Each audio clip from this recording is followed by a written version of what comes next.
Hey guys, welcome to another episode of Make Your Mark podcast. Now, oh my goodness, I have been talking to our guest today behind the scenes, and she's an absolute riot.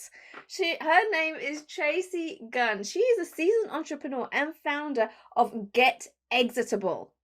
I think I said that right.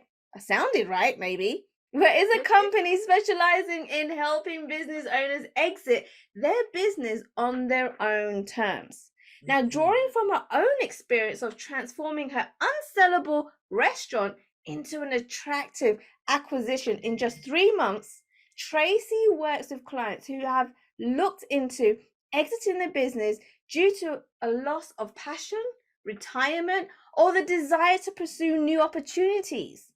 Now, with her guidance, clients developed a tailored exit strategy that not only makes their businesses sellable, but also transferable and highly desirable to potential buyers, which is absolute key. Now, Tracy is on a mission to help 1 million small business owners develop and implement exit strategies by the end of 2028. Oh my goodness, Tracy. Oh, I cannot wait to get into the nitty-gritty of what this all means and how you've done it. This is awesome. Thanks for coming onto the show. Oh, thanks so much for having me. I'm so excited. I love talking about this stuff, so I can't wait to jump into it. And what a great intro. Thanks so much. I feel so special. You are special, Tracy. Oh, You're yeah, I very, am. very special. And so, one of the first questions I always love to ask my guests, right, is we've never built a business overnight or in a click of a finger. It doesn't Right. happen, even though it may seem like that to a lot of people, but that's never the case. And so I would love for you to share a little bit about your story as to how you got to where you are today. What did it look like? Sure. So I actually was a homeschool mom. I had stayed home for 14 years. I have three awesome kids who are now grown and gone. But they all decided to go to school, and I kind of was like at this crossroads of like, what am I going to do with myself? And I was like, I know, I'll start a business. And that's kind of how I started. And then that business grew, my candy store, and then I kind of got bored. And like we do, we get shiny object syndrome. And so then I started a restaurant, and then I got kind of bored with that one, and I started another one, and then I added another candy store. So by the time I got to this place where I decided I didn't want to do any of this anymore, I was running four businesses, and I was really tired. Mhm. And I started the business, the first one, just because I wanted my own little world that I had got to control. And I was really, betting on me, right? I thought I could go work for somebody, but instead I thought I'd be way more successful because I knew I had a great work ethic. I knew no matter what I set my mind to, I could do. And so I just rolled the dice on me, right? But sometimes the business that we think is going to be our vehicle for prosperity and freedom becomes a prison. And that's kind of what happened, right? I kind of just kept building and building, building, not with the end in mind, but just with, more Yeah. scaling, growing. And that's kind of how I wound up, working from 7 a.m. until like 1 or 2 in the morning every day, and just tired. And I hit that wall of, I don't want to do this anymore. And Yeah. so then hired a broker thinking I'll just sell, no big deal, right? Like Mhm. most people think I'll just hire a broker, he'll find me a buyer. Maybe it won't be worth millions, but it'll be worth something. And then I'll get to move on. I had a brand new grandbaby, and I just shifted my priorities. Was just tired. And the broker told me that my businesses were unsellable, like it was hopeless and just to liquidate. Oh, And wow. I was so stunned. Like I still today, I could feel it. Like, oh, because we build these things thinking they're going to pay us back someday. And what Yeah. if, Yeah. right? What if it doesn't pay us back? And so that's where I was like looking down the barrel of that gun of like, what if all this was for nothing? Oh, my. Like, and Yeah. so I decided to fix it. And that's kind of how I got onto this exitable journey, right? And Mm. really, as I went through that, I wondered, why didn't anybody warn me that this was coming? Like, why didn't anybody? I know business owners. Why didn't anybody say, hey, by the way, are you thinking about the end? Are you thinking about what if? because I was building with none of that in mind. And that, unfortunately, is what most business owners are building, right? They're just building for more. How do we increase? How do we grow? How do we get more customers? How do we, monetize better? How do we get more profitable? How do we systematize? How do I get maybe my time back a little bit, right? Hmm. But nobody's really thinking about that end game. And No. so, yeah, that's kind of how we jumped into it. So that's kind of like my backstory of like how I got here. So, and then the punchline of that is, so I fixed some things. I decided, okay, I'll give myself 6 months. I'll fix the biggest pain, business. And in 3 months, I found a buyer. I'm Wow. making a few changes, but I made it from unsellable, not really attractive, to becoming attractive, all because I learned about shifting my priorities to what would the end product look like and what could that look like, who my buyer, who could they be, what would Right. they be looking for, right? And geared it towards that. But I think this is why I think about like business owners starting out, right? They're like, I'm not even ready for that. Except if you think about and just target what you think the end looks like, it Mhm. filters all your choices from then on. And so, once you've set that, so if I had set up my restaurant with the end in mind that someday I want to not have to be here, right? Right. If I had done that, I would have maybe made some different choices. And so that's Yeah. kind of like my, shout out to the wilderness of like, you need to prepare for this, even if you're not ready. So, Absolutely. Oh my yeah, goodness. I've got so many questions with what you've already said, right? So first of all, just taking a couple of steps back, sure. you said your first business was opening a candy store. Like, where did that idea come from? I was just walking around downtown. I actually had written a whole business plan on a different model that I really loved. I was kind of hacking their model about building this community thrift store idea. Ah, And I thought, it would serve the community, serve people. I just loved the idea. And I built this whole business plan. I was touring properties and I went into this one property and I was like, this would be an amazing candy store. I don't know where it came from. And then just like that, I shifted and decided, you know what, our downtown needs a candy store. Every downtown needs a candy store. And so I started it. And so, yeah, that's kind of how it started. And I had already kind of done the numbers on the other. And frankly, I just jumped in, right? I had yeah. made all these plans. I just jumped in. I was like, well, just like homeschooling, when I decided to homeschool, I was not a teacher, but I Mm. thought I could do this.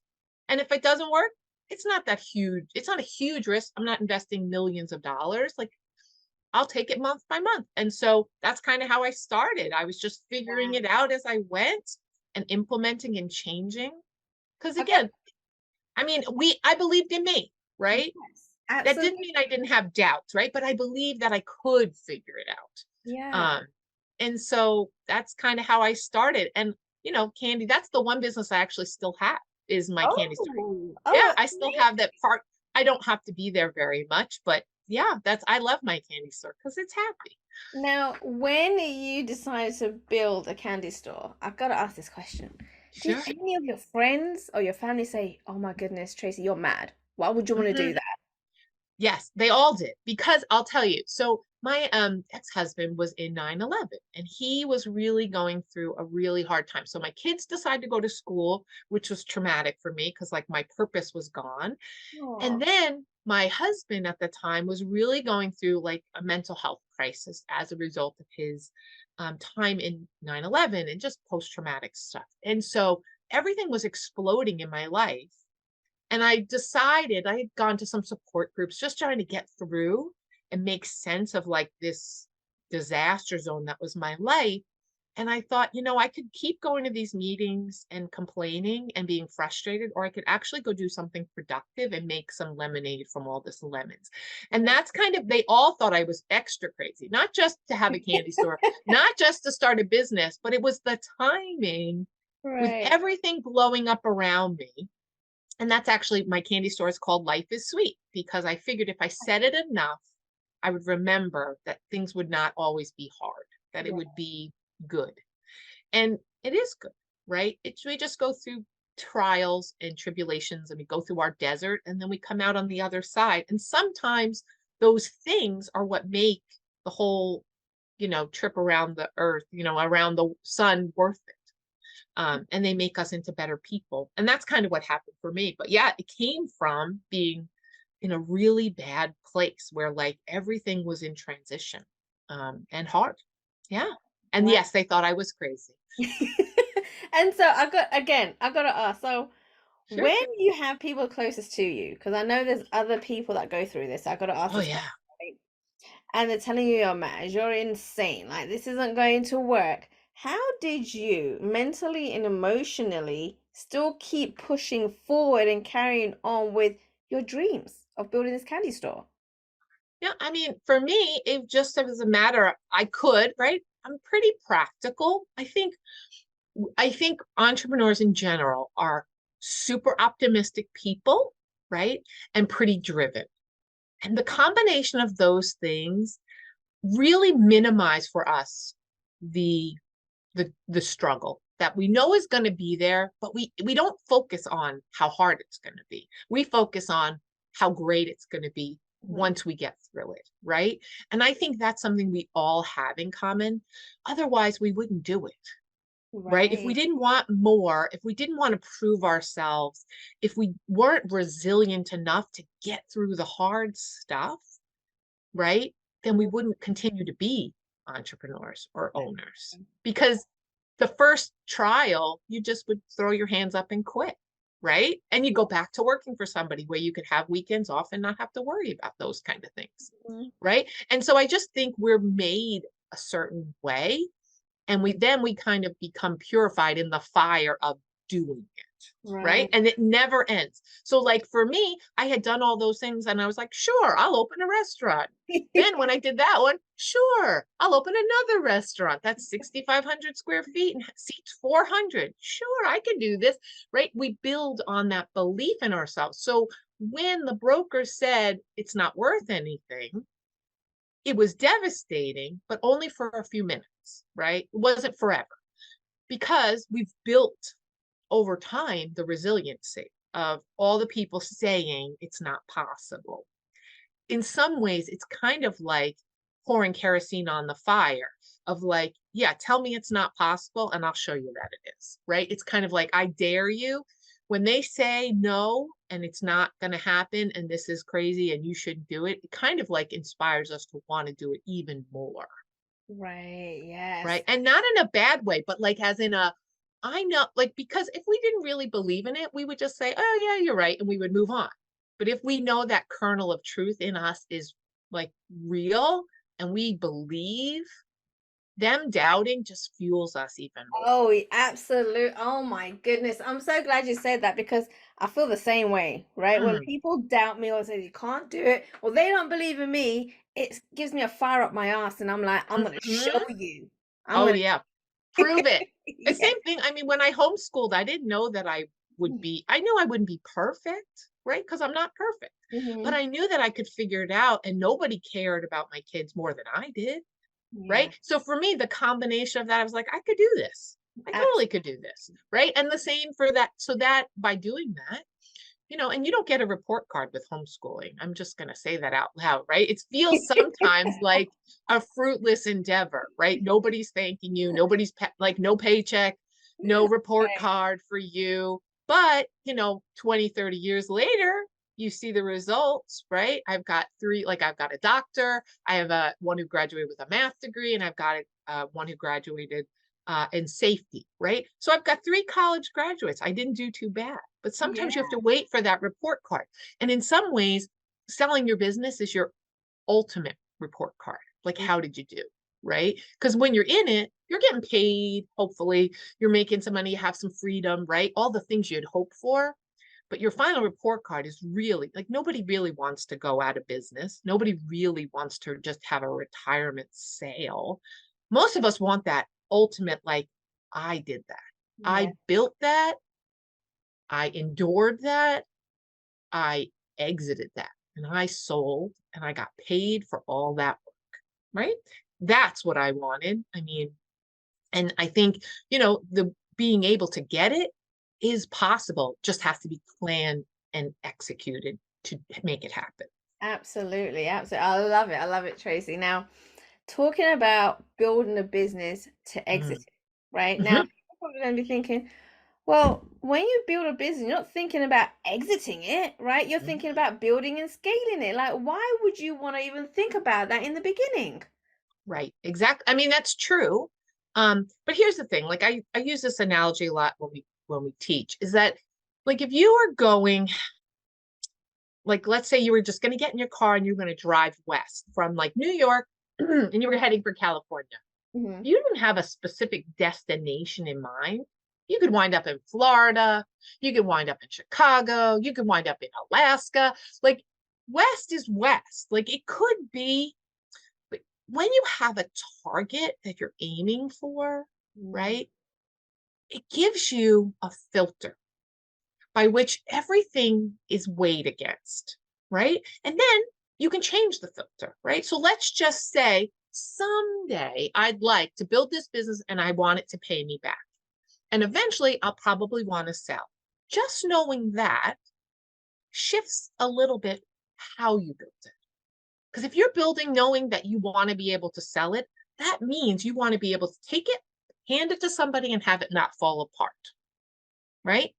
But Hmm. even a step before that is you want to own it and not be a slave to it, right? That's a Right. target, right? So along the way, if you want to sell someday, there are some things that you should be thinking about as you start, but as you grow.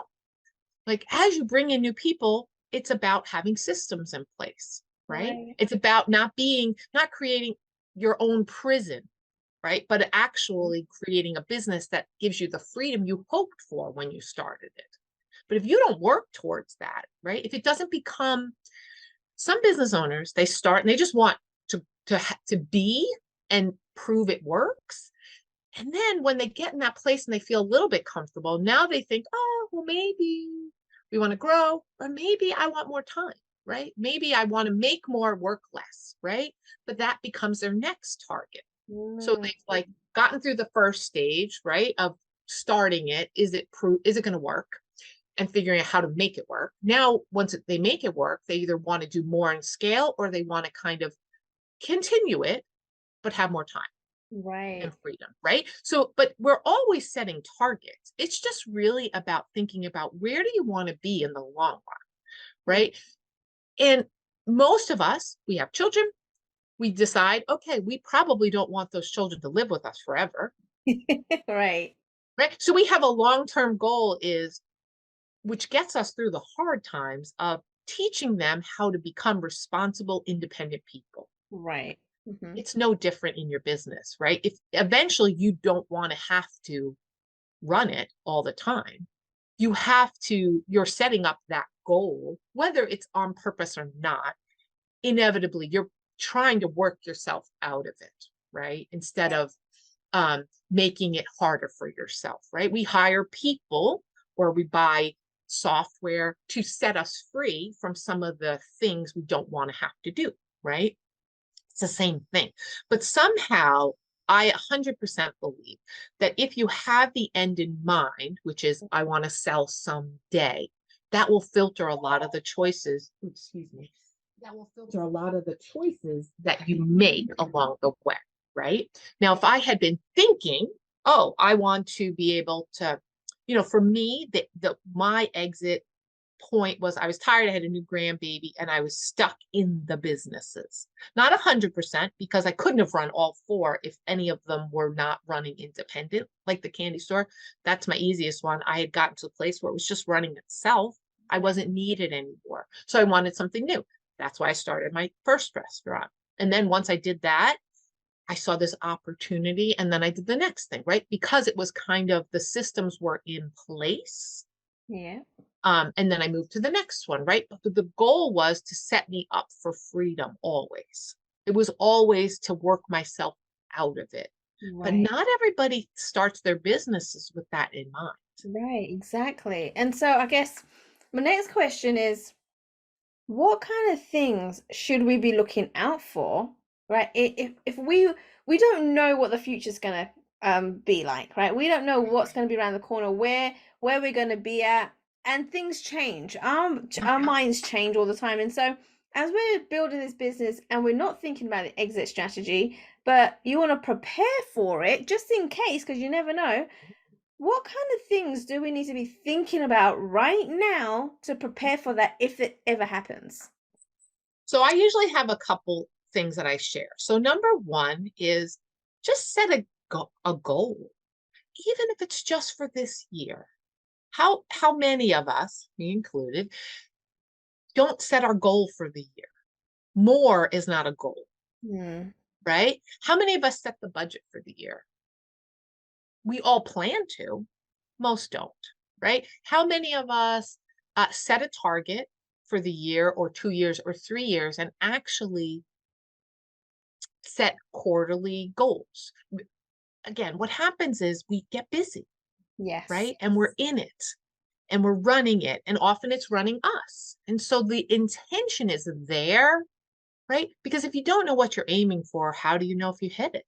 So that's Mhm. number one. Like, even if it's not, like, even if it's just a 30,000-foot view of, I think someday I'd like to sell or give it to my children or have it be, or continue owning it, but not have to be there. Even Yeah. setting that filters what we do. Number two is most business owners, entrepreneurs have no idea what their business is even worth, which is crazy. Like, if you think about it, most of us know what our houses are worth, Yeah. Mm-hmm. our large investment. Did you know that 80% of our net worth as owners is in our businesses? 80. Okay. So Wow. most of our net worth, because, right, think about it, we're like working towards building this thing. And we are so tied up in that worth wise that what if it just shuts down? We lose all that net Mhm. worth, right? There's value there. It's just maybe not attractive to a buyer yet, right? That's fine. So, wouldn't it be helpful to know how to value your business, Yeah. what it's worth? So that way, as you're growing, you're aware of, not only are you growing like more customers or expanding your product lines, but what if you knew what created the value and you could focus on those things, right? Absolutely. And so I highly encourage, and we actually have free tools to do this on our Ooh. website. So if you wanted to do that, it's getexable.com. But anyway, I think having a plan for like what you think you might want in the future. Like, I started my businesses with the idea that someday they would pay me back in some way, Mm. whether it was continually paying me while I owned it or selling for profit. Those were kind of my overarching goals, right? I wasn't just doing it to have a place to be every day. I wanted, right, it to pay me back like children. I invested 18 years in them. Eventually, you want them to pay you back and take care of you when you're old and give you grandbabies. Those are good too, right? And so, but like, same for our businesses, right? Most of us, like when I started my candy store, I knew I didn't want to be the lady behind the counter forever. For some people, that's what they want to be, and that's fine. But no, that's what you want. I Mm. knew I didn't want that. So I built in a way that I wouldn't have to be that person, that I would, as quickly as I could, put staff in that position and created systems Right. and processes to make sure they did it the way that I wanted them to. So it would give me the freedom that I was looking for and the fine and the profit, right? I set that up from the get go. Now, Yeah. that's kind of my exit strategy, right? It just, I didn't have that name on it, right? But if it was dependent on Tracy behind the counter, the likelihood of selling that, because Tracy's not for sale, Mm. is small. And Mm. so, and there is no wrong answer. This is the other thing. When people like, if you want to liquidate, that's fine, right? If you want to be a solopreneur and know that you're probably never going to sell because you can't sell yourself, that's okay. But know that. And if you want something different, now's the time to make the adjustments to get to what you want. And it just happens naturally. Once you've identified what it is you want, it naturally starts to adjust how you're looking at things. Every once in a while, now that I don't have the restaurants anymore, people will come to me like, oh, we have this place. Do you want to take it over? You want to do it? Mm. And because I am typical serial entrepreneur, I'm like, ooh, an opportunity. And then I look at it and then I remember, what do I really want? Right. I don't want to be a slave anywhere. I do not want to be tied to a location. I do not want to do things for low profit. Yeah. Right? I don't want to do those things anymore. Right. And so a restaurant is one of those it's one of the hardest things you can do. Right. Just there's so many working parts and you're so dependent on staff. And staff is hard to find. Yes. Um, and right. So it cures me pretty quickly because then I remind myself, well, what do I really want? What do I really want? And that removes it. So although it's fun for a minute to like look at the opportunity, oh, I could do this, I could do that. That's kind of fun for a minute. Before I pull the trigger, I'm like, nope, that is not what I want to be doing. Right. Because I've set that target. So knowing what your business is worth and what makes it valuable is part, and part is knowing what you actually want. Because for everybody, that's different. Absolutely. But the biggest thing that I took away from what you just said, Tracy, was that because you know what you want, you're able to say no, even if there are opportunities, right? Yes, It doesn't fit with where you want to go. It's going to take correct. you into a different direction if you do. And so it's okay to have this opportunity presented, but still say no. Correct. And that gives me the filter for saying no, right? Right. Because so much of our daily existence and work is often, it's just as much what we say no to as what we say yes to. And sometimes, especially for serial entrepreneurs, is when the opportunity presents, we get so enamored with the opportunity of what could be, right? That eternal, uncrushable optimism that we fail to balance that with what do I actually want. And Right. I would even suggest that most entrepreneurs don't really know exactly what they want. And it changes, right? The other thing is that we talk about, like, as a small business owner, um, like what would happen if something happened to me? Yeah. So if I died, well, let's just say it's not terminal, but like, what if I had a car accident? I was in a coma for 4 months. What would happen to my business? This is not just end game thinking. This is survival for emergency thinking, Interesting. Yeah. right? Because could your business survive without you for a month? Like, and let's make it happy. Let's Mm. just say I was going on vacation for a month, around the world cruise, whatever, right? Could I? Without, and what would happen? What would be the repercussions in my business? Could it survive? Could it maintain? Could it grow without me? Hmm. Right? It survive is good if it's just short term, Right. right? Because you plan to come back. But what if something happened and you couldn't come back? Like, people have health scares all the time, right? Divorce Absolutely. happens a lot, unfortunately, in it's small business, right? Like, these things happen. Is your business, will it survive?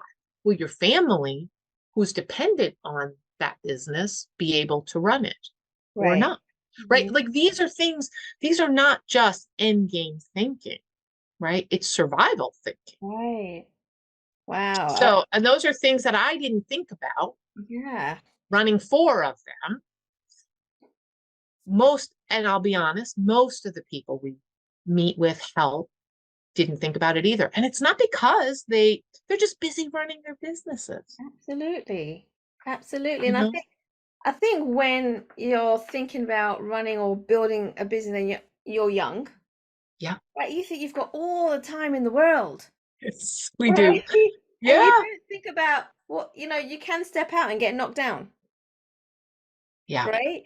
right. And so kind of keeping this in mind keeps you grounded, gets you prepared, and Mhm. also make sure that your loved ones are okay as well. Well, or your staff. Would your staff get paid this week if you Right. didn't do it? Mhm. When I had the two restaurants and two candy stores, I had 42 staff. Wow. Like, if I didn't do the payroll, there was nobody to do that. They Yeah. wouldn't even know how, right? So I mean, those kind of things. Now, those are easy things to fix, right? You just kind of create an SOP and show someone. But like we kind of do this little side thing of like, in case of emergency, like, does anybody have that in case of emergency packet? Like you're going to Hawaii on vacation, you think you'll be back in a week and something happens, Right. right? What happens back home? Because nobody plans an emergency, but it No. happens, Yeah. right? Yeah, And absolutely. so it's just those same kind of things, but like that's also end game. So they both are more preparation for the unexpected or the expected, right? But it's preparation so the business can be just like a child that's growing up, an independent functioning thing. I love it.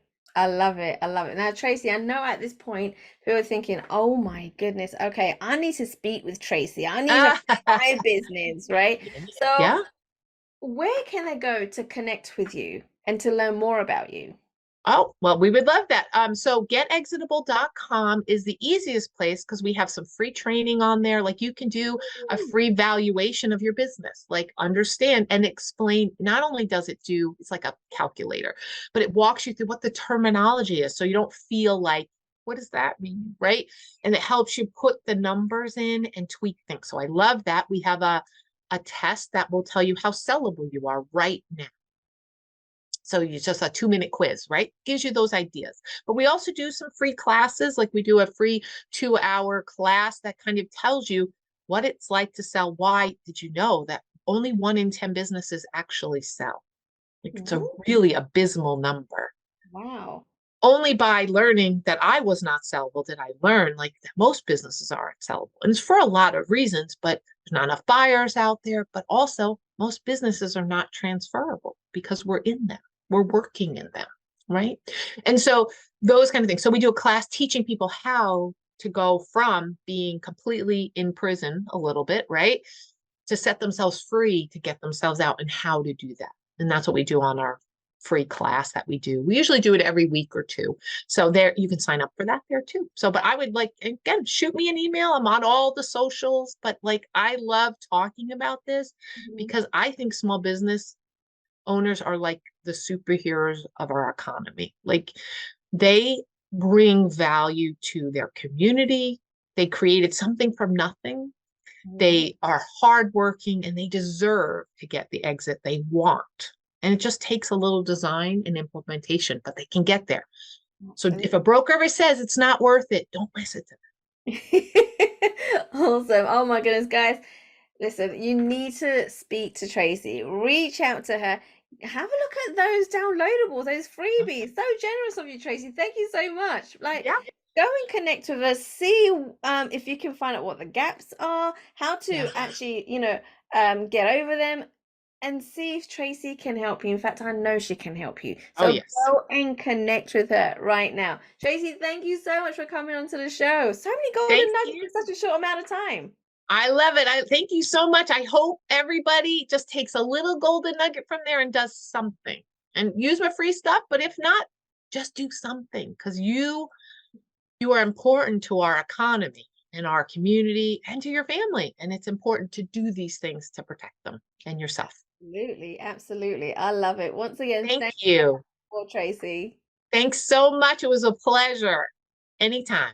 Thanks for listening to Make Your Mark podcast at www.makeyourmarkpodcast.com.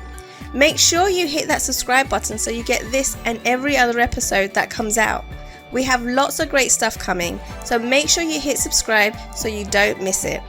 And thank you in advance for all the reviews and comments. I appreciate it so much, and I look forward to serving you in next week's episode.